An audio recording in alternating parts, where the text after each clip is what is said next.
Number 1.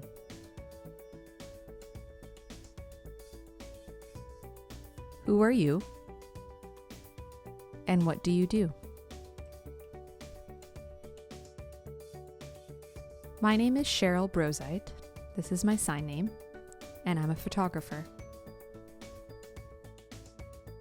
Number 2. Tell us about your artist journey.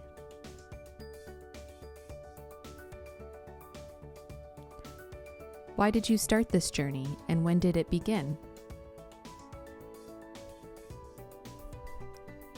What is your background? I grew up here in Winnipeg. Virtually all of my family are deaf, and most of my family are fluent in American Sign Language.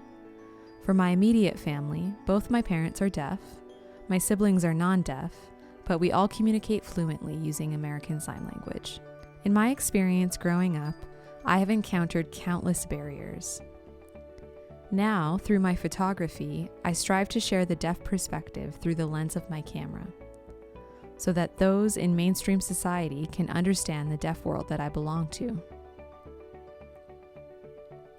I strive to share this experience so that the mainstream world, the non-deaf world, can take a look into the deaf world and understand deaf people. I take photos and create visual art so that I can achieve this purpose. I once visited the Indiana School for the Deaf's art department. I became enthralled with a particular painting of a young boy with the palm of his hand raised with an illustration drawn on his palm.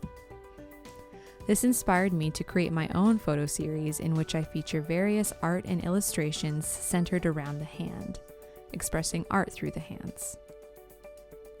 To achieve this, I paint various images on my hand and photograph them. This speaks to how much I value my hands. My hands are my main tool and mode of communication. My most recent addition to the series features a painting of the COVID-19 virus on the palm of my hand. I did this to illustrate my experience with the pandemic when it was first announced in March. When the pandemic was first announced, there was a lot of new information. However, none of this new information was accessible in ASL. There was no language equivalency for the deaf community regarding all of this new information. We were often the last to know what was going on. Although I tuned into the updates, there were no sign language interpreters provided. Finally, much later on, interpreters were included, but still not equal to spoken language. Often the live updates did not have interpreters, but rather the updates would be uploaded online with interpretation later on in the evening.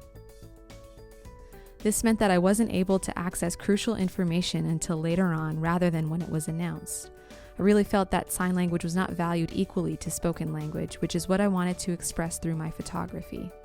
I was truly disappointed with how that situation unfolded and experienced it as a major barrier.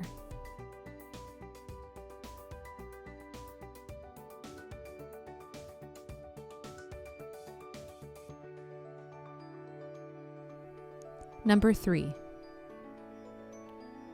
Professionally, what is your goal?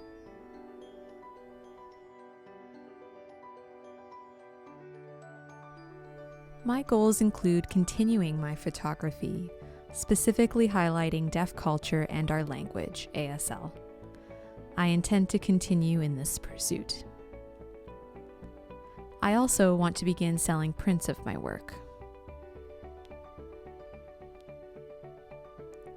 Additionally, in the future, I'd like to grow my family photography business. This I intend to do much later in the future as I currently work otherwise. I look forward to picking that up in the future.